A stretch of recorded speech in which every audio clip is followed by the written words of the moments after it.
یوسف علیہ السلام چونکہ حضرت یعقوب علیہ السلام کے بیٹے تھے اور ظاہر ہے کہ ان کی لیگیسی کو آگے کسی نے تو لے کے چلنا تھا. یوسف علیہ السلام کے 11 بھائی تھے، ان میں سے ایک بنیامین تھے،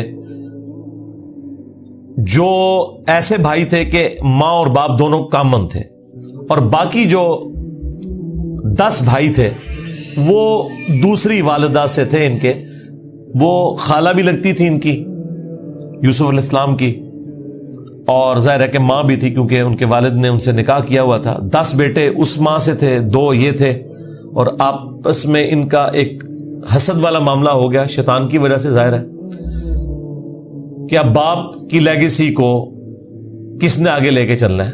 وہ ظاہر ہے وہ تو باپ نے تو ڈیسائیڈ ہی نہیں کرنا، وہ تو اللہ نے ڈیسائیڈ کرنا ہے. اب یوسف علیہ السلام کو اللہ تعالیٰ نے ایک خواب دکھایا، اور خواب انبیاء کے حق میں وحی الہی ہوتا ہے. بخاری مسلم میں حدیث ہے کہ خواب نبوت کا 46واں حصہ ہے.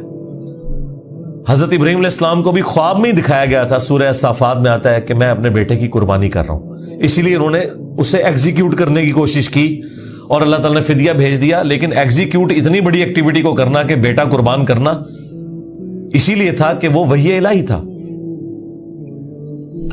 یوسف علیہ السلام کو اللہ تعالیٰ نے چھوٹی عمر کے اندر ہی 10-12 سال کی عمر میں ہی یہ خواب دکھایا کہ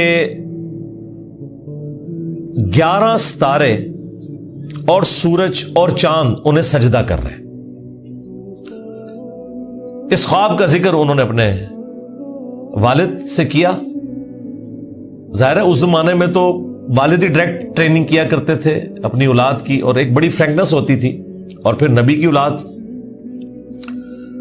حضرت یعقوب علیہ السلام کو پتہ چل گیا کہ میری اس نبوت کا وارث اب یہ ہونے والا ہے، یعنی 12 بچوں میں سے اس کے سر کے اوپر یہ تاج نبوت سجنا ہے.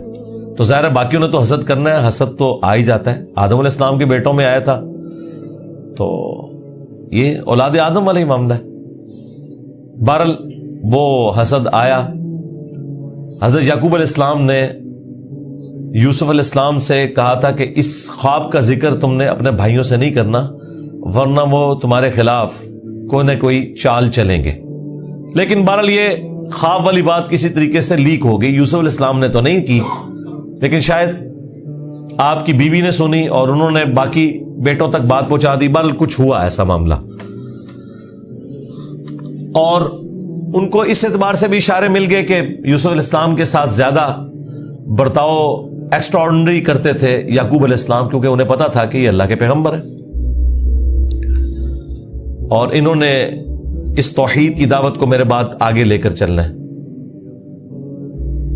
حضرت یعقوب علیہ السلام کے جو باقی بیٹے تھے 10، 11واں تو خیر وہ چھوٹا تھا، وہ ان کا چھوٹا بھائی تھا، اس کے ساتھ تو مسئلہ کوئی نہیں تھا. وہ 10 بیٹوں نے اپنے باپ سے کہا کہ ہم دیکھتے ہیں کہ آپ بڑے پوزیسو ہیں یوسف کے معاملے میں، اسے آپ ہمارے ساتھ بھیجیں، یہ بھی ہمارے ساتھ کھیلا کودا کرے. جب ہم اپنے جانوروں کو چرانے کے لیے لے جاتے ہیں تو اس کو بھی ساتھ لے جائیں گے، تھوڑی اس کی بھی آؤٹنگ ہو جائے گی. تو حضرت یعقوب علیہ السلام کو یہ بات کلک کر گئی کہ یہ کچھ کرنا چاہتے ہیں. ان کو تو اندازہ ہی نہیں تھا کہ اتنی بڑی آزمائش ان کا انتظار کر رہی ہے. یار 40 سال کی جدائی آپ امیجن کریں، اور قرآن میں آیا کہ وہ نابینا ہو گئے تھے، رو رو کے اس تکلیف سے وہ گزرے. تو انہوں نے کہا کہ مجھے خطرہ ہے کہ تم یوسف کو صحیح طریقے سے دیکھ بھال اس کی نہیں کرو گے، کیئرلیس ہو جاؤ گے، چھوٹا بچہ ہے، کوئی بھیڑیا اس پہ حملہ آور نہ ہو جائے. انہوں نے کہا ہمارے ہوتے ہوئے 10 بھائی جس کے ہوں تو پھر تو ہم پھر نام کے ہی جوان ہوئے. بہرحال وہ تقدیر میں لکھا تھا، ایسا تو ہونا تھا. یوسف علیہ السلام نے وہاں پہنچنا ہی تھا جہاں اللہ تعالیٰ نے انہیں اتنا بڑا منصب عطا کرنا تھا. وہی ہوا. تنگ آ کے یعقوب علیہ السلام نے اجازت دے دی تو وہ لے گئے یوسف علیہ السلام کو، اور پلان یہ بنایا کہ اسے قتل کریں گے. لیکن ایک بھائی تھا جو آڑے آ گیا اس نے کہا قتل نہ کرو، ہے تو ہمارا بھائی، ہم اسے کسی کنویں میں ڈال دیتے ہیں۔ اور ان زمانوں میں جو قافلے گزرا کرتے تھے وہ کنویں پہ پانی کے لیے رکتے تھے، تو ہو سکتا ہے کہ کوئی نکالے تو یہ اس کے ساتھ ہی چلا جائے، جان چھوٹ جائے، قتل نہ کرو۔ اور اس میں وہ یہ بھی کہتے ہیں کہ ہم اس وقت تو یہ ایکٹیویٹی کرتے ہیں، پھر بعد میں اللہ سے توبہ مانگ لیں گے، اللہ تعالیٰ بڑا بخشنے والا مہربان ہے، جو کچھ بھی ہے تیرے محبوب کی امت سے۔ یہ بھی قرآن میں نقل ہوا ہے، وہی سیم مینٹالٹی آگے چل رہی ہے، بعد میں نیک بن جائیں گے۔ اور انہوں نے ڈرامہ بازی یہ کی کہ یوسف علیہ السلام کے کرتے کے اوپر کسی بھیڑیے کا خون مال لیا اور کہا کہ ہم تو اسے سامان کے پاس چھوڑ کے گئے تھے، پیچھے سے بھیڑیا آیا اور یوسف کو کھا گیا، اور یہ اس کی قمیض ہے۔ عشاء کے وقت روتے ہوئے آئے، رات کے وقت قرآن کے الفاظ ہیں۔ حضرت یعقوب علیہ السلام کو سمجھ آ گئی کہ یہ میری آزمائش شروع ہو گئی ہے، کیونکہ توحید ایک ننگی تلوار ہے۔ انہیں سمجھ آ گئی تھی کہ میں نے اپنے بیٹے سے جو اتنی شدید محبت رکھی ہے نا، اللہ تعالی مخلوق کی محبت کو برداشت نہیں کرتا، ایٹ لیسٹ ایک پیغمبر کے دل میں اس ایکسٹریم لیول کے اوپر جا کر۔ تو میری آزمائش شروع ہو گئی اب۔ تو انہوں نے کوئی بحث نہیں کی، انہوں نے کہا میں صبر کروں گا جو کچھ ہوا۔ ان کو پتا تھا کہ یہ اب اللہ کا فیصلہ ہے، کرنے سے کچھ نہیں ہونا۔ جو کوئی تھوڑی بہت کوشش کی وہ کی، انہیں اینڈ پہ ان کا میں اب صبر ہی کروں گا، جو اللہ اس کے لیے فیصلہ کرے وہی ہوا۔ ایک قافلہ وہاں سے گزر رہا تھا، انہوں نے پانی کے لیے ڈول ڈالا، اور یوسف علیہ السلام کو اللہ تعالیٰ نے قرآن میں آیا کہ یوسف کو ہم نے تسلی دی کہ ایک دن آئے گا کہ تم اپنے بھائیوں کو بتا دو گے جو انہوں نے یہ غلطی کی تھی، ہم تمہیں سرخرو کریں گے، بہرحال ابھی تو تمہارے لیے یہ طے ہو گیا۔ اور ظاہر جبرائیل علیہ السلام آنا شروع ہو گئے چھوٹی عمر میں ان کے پاس، ان کی تسلی کے لیے، اسی لیے ڈھارس بندی۔ انہوں نے پانی کے لیے ڈول ڈالا، یوسف علیہ السلام نے وہ پکڑا اور باہر نکل آئے، اور بھائی جو ہیں چھپ کے یہ منظر دیکھ رہے تھے۔ انہوں نے کہا یہ نہ ہو یہ پھر واپس آ جائے۔ انہوں نے چند ٹکوں کے عوض، چند دراہم کے عوض بیچ دیا، کہا یہ ہمارا غلام تھا، تو بھاگ کے آئے یہ ہمارا غلام ہے، اور جان چھڑائی اس طریقے سے۔ یوسف علیہ السلام بھی چپ کر کے چلے گئے، انہیں پتا تھا کہ میرے لیے فیصلہ ہو چکا ہے۔ اور کس تکلیف سے وہ مصر تک پہنچے، اور وہاں پہ غلاموں کا بازار لگتا تھا، وہاں بیچنے کے لیے عبرانی غلام، اور پڑھنا لکھنا بھی جانتے تھے، ذہین بہت تھے۔ تو عزیز مصر وہاں سے گزر رہا تھا، یعنی آپ سمجھ لیں بادشاہ کے بعد جو سیکنڈ پوسٹ ہوتی ہے۔ اس نے دیکھا کہ یہ تو شکل ہی غلاموں والی نہیں ہے، یہ کوئی ایکسٹرا آرڈنری بندہ ہے۔ اس نے خرید لیا اور لا کے اپنی بیوی سے کہا کہ یہ میں خرید کے لایا ہوں، اولاد تو ہماری کوئی نہیں، ہو سکتا ہے ہم اسے ہی اپنا بچہ بنا لیں۔ اور یوں یوسف علیہ السلام کہاں دور دراز کے شام کے علاقے جو سویلائزڈ بھی نہیں تھا، بھیڑ بکریاں چرانے والے بدو لوگوں میں سے اٹھ کے اس وقت کی سب سے سویلائزڈ حکومت مصر کی، فرعونوں کی حکومت، آج تک آپ یہ اہرام مصر گیزا کے جو ہے پیرامڈز یہ دیکھ رہے ہیں، یہ ان لوگوں نے تعمیر کیے ہوئے ہیں۔ وہاں پہنچ کے، اور قرآن کے الفاظ ہیں کہ ہم نے یوں اس کے لیے معاملہ آسان کر دیا کہ وہ عزیز مصر کی تربیت میں رہے اور علم حاصل کریں۔ ظاہر ہے کہ وہ کتنی بڑی بڑی میٹنگز ہوتی ہوں گی، جس میں میٹنگ کا ارینجمنٹ کرنا، کھانے پینے کا ارینجمنٹ کرنا، اور ایک خادم کی حیثیت سے باتیں بھی سنتے ہوں گے۔ یوں اللہ تعالیٰ نے ان کی لرننگ کروائی، اور یوں وہ جوانی کی عمر کو پہنچ گئے۔ اب عزیز مصر کی جو بیوی تھی، ظاہر ہے کہ وہ ادھر کا جو ماحول تھا ایک بے حیائی کا، اس کا وہ شکار تھی۔ وہ صرف وہ نہیں تھی، باقی عورتیں بھی تھیں۔ اس کی قسمت مری ہوئی تھی اس اعتبار سے کہ آزمائش سب سے پہلے اس پہ پڑی۔ یوسف علیہ السلام کو اللہ تعالیٰ نے حسن دیا ہوا تھا، تو وہ ان پہ فریفتہ ہو گئی، اور اس نے کوشش کی کہ انہیں برائی پر آمادہ کرے۔ دروازے بند کر دیے، قرآن کے الفاظ ہیں، برائی کی طرف بلایا۔ پہلے بلایا تو کسی اور کام سے تھا، اور اللہ تعالیٰ نے قرآن میں کہا کہ اس عورت نے یوسف کا قصد کیا، یوسف بھی قصد کر لیتا اگر اپنے رب کی نشانی نہ دیکھ لیتا، برہان۔ اور وہ نشانی قرآن میں نقل نہیں ہوئی. اسرائیلی روایتوں میں ملتا ہے کہ ان کو ان کے والد یعقوب علیہ السلام کی شبیہ دکھائی گئی, جو کہ یوں انگلی سے اشارہ کر رہے تھے کہ بیٹا یہ کام نہیں کرنا, اس طرف نہیں آنا. تو وہ بچ کے, ظاہر ہے اللہ نے فرمایا کہ یہ ہمارے مخلص بندے تھے, یعنی مخلص چنے ہوئے. ایک لفظ ہے مخلص جو اخلاص شو کرتا ہے, ہم مخلص ہونے کی کوشش کرتے ہیں, لیکن مخلص پیغمبر ہوتے ہیں جنہیں اللہ اپنے لیے خالص کر لیتا ہے.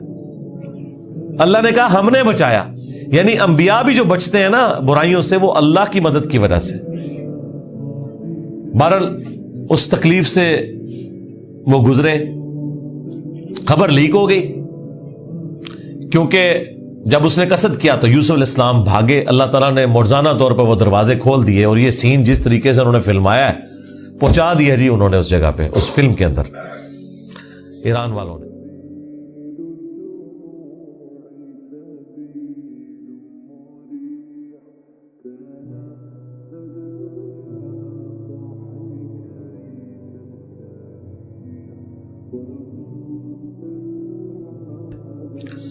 بہرحال قرآن کے الفاظ ہیں, جب وہ دروازے کے اوپر پہنچے تو وہاں سے عزیز مصر آ گیا, اور پیچھے عورت بھی ہے, تو اسے بھی شک پڑ گیا.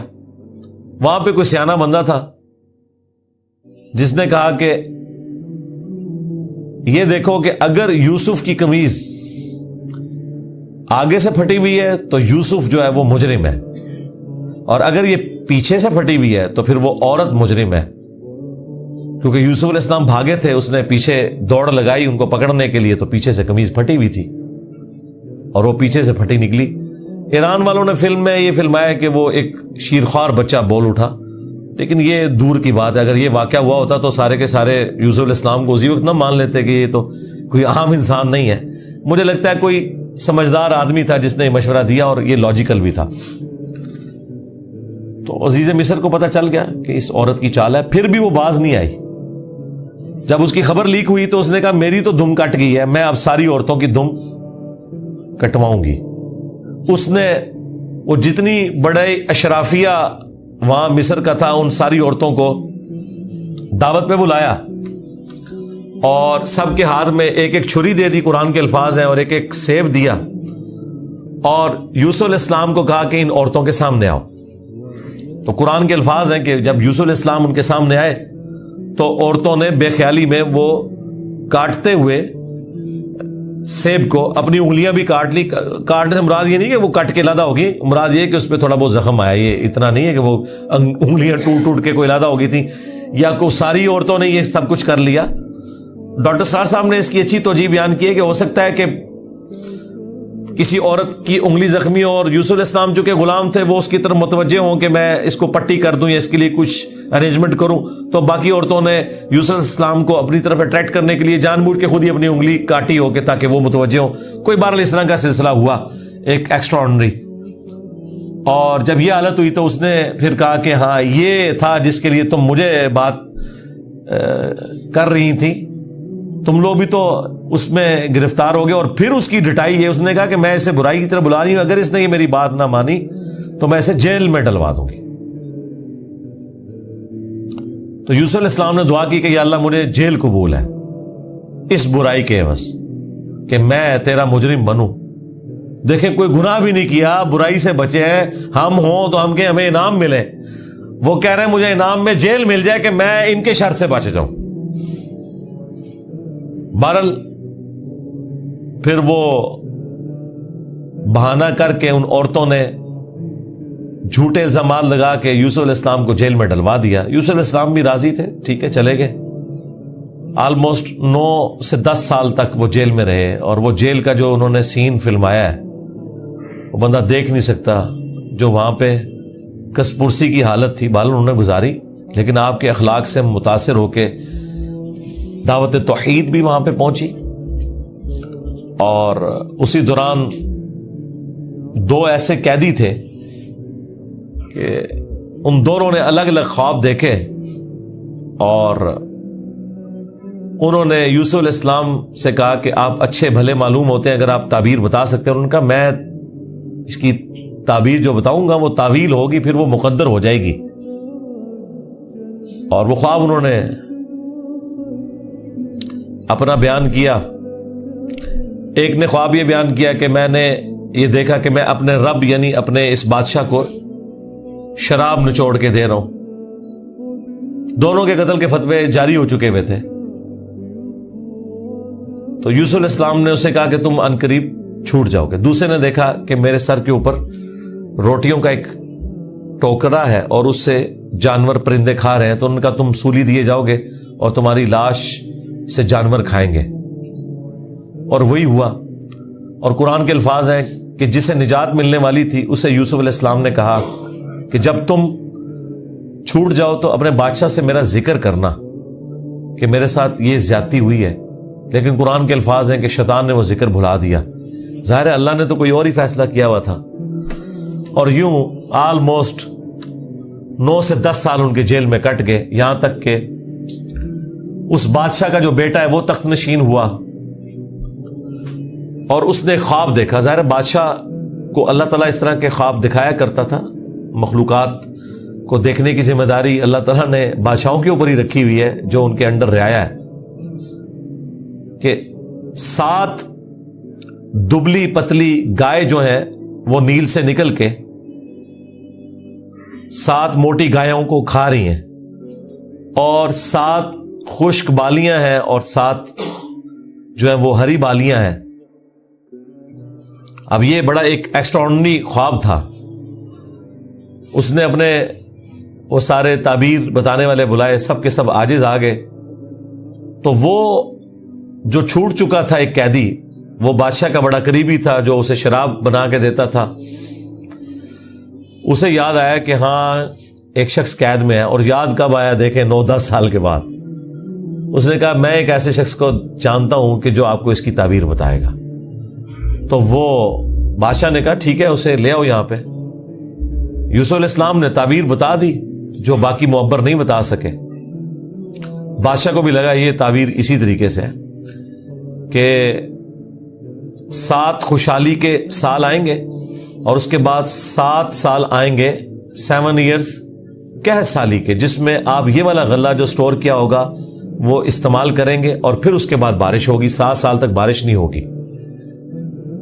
اور ان 7 سالوں کے لیے آپ نے اپنی وہ والی گندم سنبھال کے رکھنی ہے جو ان خوشحالی کے 7 سالوں میں خوب پیداوار ہوگی. تو بادشاہ نے کہا انہیں بلا کے لاؤ. انہوں نے کہا نہیں, پہلے میرا وہ مسئلہ حل کریں جو میرے اوپر الزامات لگا کے ان عورتوں نے اندر کیا. پھر بہرحال وہ معاملہ بھی سیٹل ہوا. عورتوں نے مان لیا کہ یوسف علیہ السلام کی کوئی غلطی نہیں تھی. پھر یوسف علیہ السلام عزت کے ساتھ لائے گئے بادشاہ کے پاس, اور انہوں نے خود کہا کہ مجھے وزیر خوراک بنا دے, میں امین بھی ہوں اور ان معاملات کو ہینڈل بھی کر سکتا ہوں. پھر انہوں نے جس طریقے سے ان معاملات کو ہینڈل کیا اور کہا کہ آپ نے گندم کے دانوں کو بالیوں سے باہر نہیں نکالنا. یہ سٹوریج کا طریقہ بھی یوسف علیہ السلام کو اللہ تعالیٰ نے سکھایا. یوں گندم خراب نہیں ہوتی, سال ہر سال آپ استعمال کر سکتے ہیں. آج بھی گندم اسی طریقے سے سٹور ہوتی ہے. اب وہ قحط سالی صرف مصر تک نہیں تھی, شام تک بھی پھیل چکی تھی. اور وہی بھائی بالآخر گندم کی تلاش میں مصر آئے. انہیں تو پتہ ہی نہیں تھا کہ ان کا بھائی یہاں کا بے تاج بادشاہ بن چکا ہے. یوسف علیہ السلام نے انہیں پہچان لیا. ان تو سوچا ہی نہیں تھا کہ یہ سب کچھ ہوا. کوئی اس وقت انٹرنیٹ کوئی اس طرح کی تو چیز ہے ہی نہیں تھی. تو یوسف علیہ السلام نے انہیں غلہ دیا اونٹ بھر کے, اور جاتے ہوئے خادمین کو کہا کہ ان کی جمع پونجی بھی آپ نے ان کے اسی سامان کے اندر رکھ دینی ہے تاکہ یہ متاثر ہوں اور اگلی دفعہ پھر آئیں. اور پھر ان سے انٹرویو کیا تو انہوں نے کہا ہمارے تو اس طرح بھائی ہیں, ایک بھائی ہے وہ ہمارے والد صاحب تو اس کو اپنے سے جدا نہیں ہونے دیتے, اس کے اندر وہ اپنے اس بیٹے کو تلاش کرتے ہیں جسے بھیڑیا کھا گیا تھا, اور وہ بیٹا سامنے تھا. یوسف علیہ السلام کے بارے میں اللہ تعالیٰ فرماتا ہے کہ یوسف علیہ السلام یہ باتیں سن رہے تھے اور دل ہی دل میں کہہ رہے تھے کہ تم ظالم ہو, لیکن اللہ کی طرف سے اجازت نہیں تھی. ان کا اچھا پھر تم دیکھ رہے ہو اس بھائی کا بھی سامان میں تمہیں دیتا ہوں, اگلی بار اس بھائی کو ساتھ لے کے آؤ گے ورنہ میں تمہیں سامان نہیں دوں گا. ظاہر کسی بہانے سے تو بلانا تھا نا. اور واپس جب پہنچے انہوں نے دیکھا یہ تو اتنا فیاض بادشاہ ہے, اس نے تو ہماری وہ جمع پونجی جو بھی تھا, کوئی کاٹن لے کے گئے تھے, اس وقت تو بارٹر سسٹم ہوتا تھا نا, وہ واپس کر دی ہے. تو اپنے والد سے کہا کہ آپ اپنا وہ بیٹا بھی بھیجیں, وہ تو بڑا اچھا بادشاہ ہے. تو ان کا نا ایک دفعہ تم اسی کے بھائی کو لے گئے تھے, وہ واپس نہیں آیا, اس کو تو میں اب الگ نہیں کروں گا. ان کا ابا جی پھر بھوکے ہی مریں گے. آپ کون سے شیخ عبد القادر جیلانی ہے کہ آپ نگاہ مار کے یہ کچھ کر لیں گے؟ ہاں تو اور کیا, گندم کے لیے انبیاء, ان کی اولادیں. اور یہ تو ہمیں سکھاتے ہیں کہ جی بڑے سے بڑا غوث قطب ابدال کسی صحابی کے پاؤں کی خاک بلکہ گھوڑے کے قدموں کی خاک نہیں ہے. تو قرآن میں تو کچھ اور ہی مل رہا ہے. اب بڑی فاقے آ رہے ہیں کہ کیا کریں. ان کا ٹھیک ہے, بس دوسرا بھی اب دیتا ہوں. اور پھر اس میں انہوں نے ایک جملہ بولا کہ قریب ہے کہ اللہ تعالیٰ مجھے میرا یوسف بھی واپس کر دے. انہیں پتا چل گیا کہ ابھی بھی میری آزمائش باقی ہے. میں نے یوسف کو بنیامین میں تلاش کرنا شروع کر دیا تھا, ابھی بھی وہ والی کامل توحید جو اللہ کو ریکوائرڈ ہے نا, جو پیغمبر سے ریکوائرڈ ہے, ایکسٹرا آرڈنری, والذین آمنوا اشد حبا للہ, اس کا بھی اعلیٰ ترین درجہ. تو انہوں نے کہا بہرحال مجھ سے پکا عہد کرو کہ اس بھائی کو واپس لے کے آؤ گے یہاں تک کہ سارے قتل ہو جاؤ, پھر تو معافی ہے, ادروائز تم لوگ زندہ واپس آئے اور اس کو نہ لائے میں تمہیں معاف نہیں کروں گا. ان کا جی ابا جی عہد کرتے ہیں, جی میں فکر ہو جائیں آپ, ایسے ہی ہوگا. لے گئے. اب وہاں تو یوسف علیہ السلام نے پلان کیا تھا, جاتے ہی انہوں نے بنیامین کو تو اپنے پاس بلا کے کہا کہ میں تیرا وہ گم شدہ بھائی یوسف ہوں, بلکہ ان کی نظر میں تو وہ سمجھ لیں فوت ہی ہو چکے تھے. اور کہا کہ اپنے بھائیوں کو نہیں بتانا تم نے, میں ایک طریقے سے تمہیں یہاں روکوں گا کیونکہ بادشاہ کے قانون میں تمہیں روک نہیں سکتا. تو اس کے لیے قرآن میں الفاظ ہیں کذالک کدنا لیوسف, ہم نے یوسف کو یہ تدبیر سکھائی تھی, ایک ہیلا سکھایا کہ وہ بادشاہ کا ایک قیمتی پیالہ تھا جو بنیامین کے سامان میں انہوں نے واپسی پہ رکھوا دیا, اور جب وہ واپس جانے لگے تو پیچھے سے آواز لگائی گئی قافلے والوں تم چور ہو. اور یوسف علیہ السلام کو پتا تھا کہ بنی اسرائیل میں چوری کی سزا یہ ہے کہ وہ شخص پھر غلام بن جاتا ہے جس کی اس نے چوری کی ہوتی ہے. ان کا بتاؤ اگر کوئی چور نکلا, ان کا جی جس کے سامان میں نکلا وہ آپ رکھیں اس بندے کو. تو انہوں نے مختلف جگہ سے شروع کیا, بنیامین سے سٹارٹ نہیں کیا ورنہ تو پلان ڈسکلوز ہو جاتا. الٹیمیٹلی بنیامین کے سامان میں سے نکلا. تو انہوں نے کہا اس کا بھائی بھی اسی طرح چور تھا, اندازہ کریں ہر جگہ وہ ٹھونگ مارتے سن نال لال. تو اچھا یہ پھر ایران والوں نے اس فلم میں کھولا ہے کہ وہ کس چوری کی طرف اشارہ کر رہے تھے. وہ یوسف علیہ السلام سے ان کی پھوپھی بڑی محبت کرتی تھی, وہ لے گئی تھی اور وہ ان کو اپنے پاس رکھنا چاہتی تھی. تو انہوں نے کہا کہ میرا فلاں قیمتی کپڑا جو ہے وہ چوری ہو گیا, حالانکہ وہ چوری نہیں ہوا تھا, اور وہ یوسف علیہ السلام کے سامان سے انہوں نے ریٹریو کیا, اور اس کے بدلے میں یعقوب علیہ السلام کو کچھ عرصہ اپنے اس بیٹے کو اپنی بہن کے پاس چھوڑنا پڑا. تو یہ ان کو کلک کر گیا آئیڈیا, یہی والا آئیڈیا انہوں نے اپنے بھائیوں کے اوپر بھی اپلائی کیا, اور ان کے بھائیوں کا بھی اشارہ اسی طرف تھا کہ اس نے تو بچپن میں اس کا بڑا بھائی بھی چور تھا, حالانکہ اس نے چوری نہیں کی ہوئی تھی, نہ ادھر چوری والا معاملہ تھا. بہرحال ان میں سے ایک بھائی نے کہا بھائی میں تو اب واپس نہیں جاؤں گا, میں تو ابے سے عہد کر کے آیا ہوں کہ بھائی میں تو اپنے بھائی کی یاد میں ادھر ہی رہوں گا جب تک کہ کوئی معاملہ نہ ہو. تم لوگ جاؤ نا ذرا اور جا کے ابا جی کو ساری صورتحال بتاؤ, اور بتاؤ کہ تمہارا یہ بیٹا چور نکلا ہے اور ہم لاکھ قسمیں کھائیں آپ نے ماننا نہیں ہے. تو وہ چلے گئے واپس. پھر حضرت یعقوب علیہ السلام نے ایک خط روانہ کیا, ریکویسٹ بھیجی عزیز مصر کو. انہیں تو نہیں پتا تھا کہ ان کا بیٹا ہی ہے, اور وہ بڑے دردناک انداز میں انہوں نے اس فلم میں فلمایا ہے. الٹیمیٹلی جب وہ اگلی دفعہ واپس آئے, انہوں نے کہا ہمارے ابا جی تو پہلے ہی نابینا ہو چکے ہیں, اب یہ دو جدائیاں کیسے برداشت کریں گے, آپ رحم کریں, ہم پہ ترس کھائیں. پھر یوسف علیہ السلام نے کہا کہ تمہیں یہ ساری باتیں اس وقت نہیں یاد آئی, تمہیں یاد نہیں تم نے اپنے بھائی کے ساتھ کیا کیا تھا. تو وہ جب سٹوری انہوں نے بیان کرنی شروع کی تو انہیں پتا چل گیا کہ یہ وہی یوسف ہے. اس نے پوچھا آپ یوسف ہیں؟ ان کا ہاں. دیکھو اللہ نے مجھے کیا کچھ عطا کی ہے. اور انہوں نے کہا کہ ہمیں معاف کر دیں. انہوں نے کہا لا تثریب علیکم اليوم, آج کوئی گرفت نہیں ہے, شیطان نے یہ ہمارے درمیان جدائی ڈالی تھی، کیونکہ اتنے بڑے منصب تک پہنچنے کے لیے تکلیف بھی تو کاٹنی پڑتی ہے نا. حسین بننا کوئی سوکھا تو نہیں ہے. جنتی نوجوانوں کا سردار بننا ہے تو پھر قربانی تو دینی پڑے گی، اور انبیاء کو یہ پتا ہوتا ہے کہ قربانی سے گزر کے ہی آپ مقام حاصل کرتے ہیں. انہوں نے کہا کہ یہ میری قمیض لے جاؤ، اللہ تعالیٰ نے وحی کے ذریعے مجھے بتائی ہے یہ بات، جا کے میرے والد کی آنکھوں پہ ملو، اللہ تعالیٰ ان کی بینائی کو واپس کرے گا. اور یوں وہاں سے ایک قاصد نکلا، وہ کرتا لے کے، یوسف علیہ السلام کا.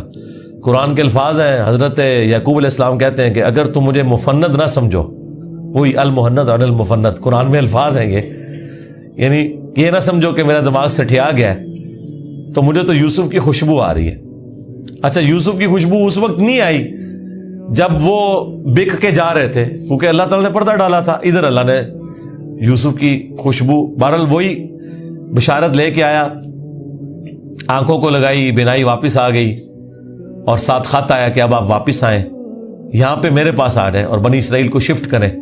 وہ سارے ود فیملی وہاں شفٹ ہوئے.